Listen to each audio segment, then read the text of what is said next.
कि अगर हम जय श्री राम नहीं कह सकते तो इसका भी हमको अधिकार नहीं है कि हम जय श्री राम कहने वालों का विरोध करें। और जहाँ तक मौलवियों की बात है, मौलवियों ने इस पर विरोध किया।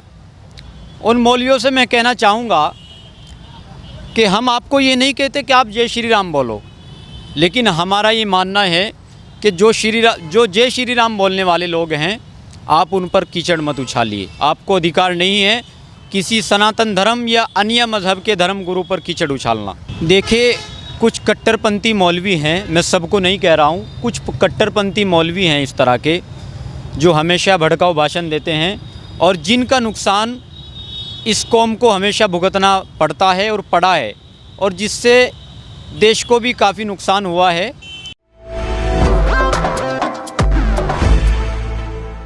नमस्कार, स्वागत है आप सभी का हेडलाइंस न्यूज़ नेटवर्क पर और मैं हूं आपके साथ विपिन चौधरी।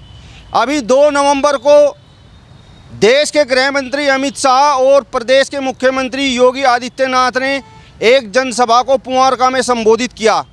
उस जनसभा में एक मुस्लिम युवक ने जय श्री राम के नारे लगा दिए।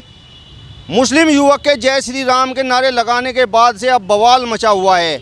आज इस पूरे मामले पर हमारे साथ चर्चा करने के लिए कारी अबरार जमाल साहब मौजूद हैं। कारी अबरार जी, बहुत बहुत स्वागत है आपका हेडलाइंस न्यूज़ नेटवर्क पर। बहुत बहुत शुक्रिया आपका। मुस्लिम युवक ने भारतीय जनता पार्टी ने जो अभी रैली की थी उसमें जय श्री राम का नारा लगा दिया और उसके बाद मौलानाओं ने उनके खिलाफ फतवा जारी कर दिया और ये कह दिया कि जय श्री राम बोलना एक मुस्लिम के लिए इस्लाम के खिलाफ है। इस पर आपका क्या कहना है? देखिए, जय श्री राम एक सनातन धर्म का मजहबी नारा है जिसके माना है राम की अज़मत का वक़ार करना, और राम के अंदर करोड़ों लोगों की आस्था है। हमारे सनातन धर्म के लोग और अन्य मज़हब के लोग भी राम को मानते हैं, और हमारा भी मानना ये है कि राम एक बहुत महान है। राम की अज़मत को सबको तस्लीम करनी चाहिए। और दूसरी बात ये है कि अगर हम जय श्री राम नहीं कह सकते तो इसका भी हमको अधिकार नहीं है कि हम जय श्री राम कहने वालों का विरोध करें। और जहाँ तक मौलवियों की बात है, मौलवियों ने इस पर विरोध किया।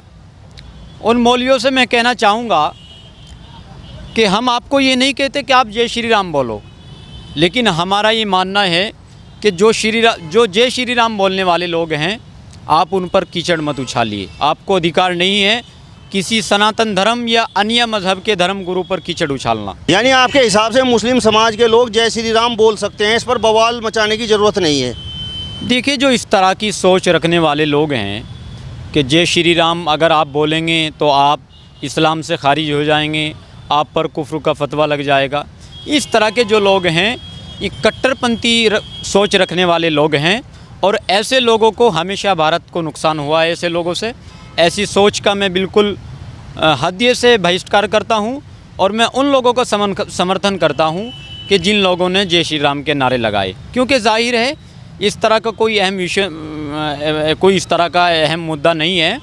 इस पर इतना बड़ा बवाल मेरे हिसाब से नहीं होना चाहिए। कहीं आप भी तो भाजपा से नहीं जुड़े हुए? नहीं, हम भाजपा से जुड़े हैं या अन्य पार्टी से जुड़े हैं, ये एक अलग मुद्दा है। लेकिन राम जो हैं, राम केवल सनातन धर्म के नहीं हैं, राम सब के हैं। पूरी दुनिया को राम का आदर्श करना चाहिए, चाहे कोई किसी भी धर्म को मानने वाला है। किसी को अधिकार नहीं है किसी के धर्म गुरु पर कीचड़ उछालना। कुरान भी ये कहता है लिकुल्ली कौमिन आद, कि हमने हर कौम के अंदर खुदा की पैरवी करने वाले व्यक्ति को भेजा है। हो सकता है राम अपने वक्त के पैगंबर रहे हों, तो उन पर राम पर कीचड़ उछालना ये एक बहुत गलत बात है और ये कट्टरवादी सोच है। ऐसी सोच रखने वाले व्यक्तियों से हमेशा देश को नुकसान पहुंचा है। इस पूरे मामले पर आप बेबाक राय रख रहे हैं, अब मौलाना आपके खिलाफ भी फतवा जारी कर देंगे। देखिए, कट्टरपंथी मौलवियों का काम है, जो इस तरह के लोग हैं कुफ्र का फतवा लगा देते हैं।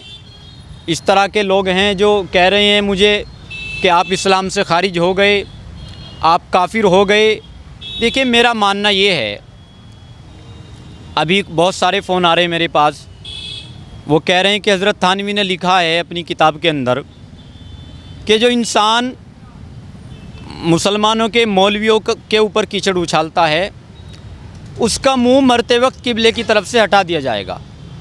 लेकिन उन्हीं हज़रत थानवी रहमतुल्लाह अलैह ने लिखा है अपनी किताब के अंदर कि आलिम जो होता है, आलिम उसकी आग से जहन्नुम को भड़काया जाएगा। तो दोनों चीज़ें हैं, जो सही आदमी होगा, जो सही व्यक्ति है, उसको कहीं भी किसी भी धर्म में आँच नहीं है, और जो गलत व्यक्ति है, जो भड़काऊ है, कट्टरवादी सोच रखने वाला है, उसका किसी भी धर्म में कोई इस तरह की जगह नहीं है। अभी मुजफ्फरनगर में एक किसान महापंचायत हुई थी, वहाँ पर राकेश टिकैत साहब ने एक नारा लगाया था, अल्लाहू अकबर और हर हर महादेव। जिस समय हमने मुस्लिम समाज के लोगों से बातचीत की तो उन्होंने कहा कि हम अल्लाहू अकबर तो कह सकते हैं, लेकिन हर हर महादेव तो हम कहेंगे नहीं। नहीं, ये बिल्कुल कट्टरपंथी सोच है, और ऐसी सोच का मैं बिल्कुल पूर्ण रूप से विरोध करता हूँ। इस तरह की चीज़ें ये देश को तोड़ने वाली चीज़ें हैं। हम एक सेकुलर मुल्क में रहते हैं और यहाँ हर व्यक्ति को अपने अपने मज़हब पर पूरी तरीके से अपनी पूजा पाठ करने का अधिकार है। और दूसरी बात ये है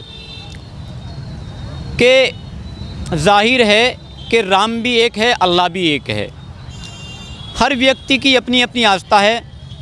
अल्लाह को कोई अल्लाह के नाम से पुकार रहा है, कोई उनको भगवान के नाम से पुकार रहा है, कोई राम के नाम से पुकार रहा है, लेकिन वो एक ही शक्ति है जो इस पूरी दुनिया को, पूरी कायनात को चला रहा है। यानी आपको अल्लाहू अकबर और हर हर महादेव कहने से किसी प्रकार का कोई गुरेज नहीं? नहीं, कोई आपत्ति नहीं है। अगर हर हर महादेव, अल्लाहू अकबर कहने से हमारे सेकुलरवादी लोगों में एक मोहब्बत पैदा होती है, और हमारे इस भारत को, इस गुलदस्ता को अगर एक ऊंचाई प्राप्त होती है, तो इससे तो जाहिर है कोई आपत्ति नहीं होनी चाहिए, और मुझे नहीं, किसी भी मुस्लिम को नहीं होनी चाहिए। तो इस प्रकार का वक्तव्य यदि कोई मुस्लिम कह देता है, जय श्री राम कह देता है या हर हर महादेव कह देता है, और मौलाना उनके खिलाफ फतवा जारी कर देते हैं, तो मौलानाओं की ये किस प्रकार की सोच है? क्या ये नहीं चाहते कि हिंदू मुस्लिम एक होकर रहें?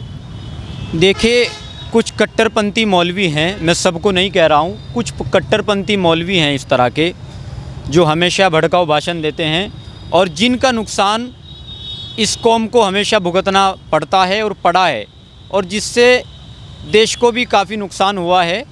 मैं उन कट्टरपंथी मौलवियों से निवेदन करूँगा कि कृपया करके इस तरह की भावना को न भड़काएं, देश में अमन व सलामती का संदेश पहुँचाए। देश में अमन व सलामती कायम है, और जिस रोज़ हिंदू कट्टरता पे उतरेगा, उस रोज़ इस देश का सुकून ख़त्म हो जाएगा। मुस्लिम समाज से जुड़े कुछ लोग ये भी कहते हैं कि जो मौलाना और मौलवी हैं, जो चंदा इकट्ठा करते हैं, उस पर ऐश करने का काम करते हैं। देखिए, जो लोग इस तरह के हैं, जो धार्मिक स्थलों के नाम पर विदेश से चंदा लाते हैं और अपने पर्सनल कारोबार को बढ़ावा दे रहे हैं, मैंने उनके ख़िलाफ़ ATS को चिट्ठी लिखी है, और बहुत जल्दी ऐसे लोगों की, ऐसे बहरूपियों का पर्दाफाश होगा, इस तरह के लोगों की जांच होगी। कहीं ऐसा तो नहीं आप लोग भाजपा से जुड़े हुए हैं, और अब 2022 में विधानसभा चुनाव होने वाला है, पूरे लगभग 4 साल आप लोग चुप रहे, और अब रैलियों में आप लोगों ने जय श्री राम के नारे लगाने शुरू कर दिए हैं। देखिए, हम कौन सी पार्टी से जुड़े हैं ये अलग विषय है, लेकिन इस विषय पर भी मेरा ये जवाब है कि भारतीय जनता पार्टी एक ऐसी पार्टी है जो सबको साथ लेकर के चल रही है। 70 सालों से मुसलमानों का बेवकूफ़ बनाया है कांग्रेस और अन्य पार्टियों ने। 27% मुसलमान जेलों के अंदर हैं, और भारतीय जनता पार्टी तो ओनली 7 साल से केंद्र में और राज्य में आई है, राज्य में तो 4.5 साल से आई है। 27% मुसलमान जो जेलों के अंदर हैं, क्या वो कांग्रेस पार्टी के भिजवाए हुए नहीं हैं? कांग्रेस पार्टी ने क्या दिया मुसलमानों को? ये चलो, बाबरी मस्जिद पर ही लोग कीचड़, आज 6 दिसंबर है, और बाबरी मस्जिद पर लोग अजीब सवाल उठा रहे हैं। ये बाबरी मस्जिद में भी तो सबसे पहला फैसला जो आया था वो कांग्रेस पार्टी के गाइडलाइन से ही आया था। इन लोगों ने, इन पार्टियों ने हमेशा मुसलमान को तेज़पात के पत्ते की तरह इस्तेमाल किया है।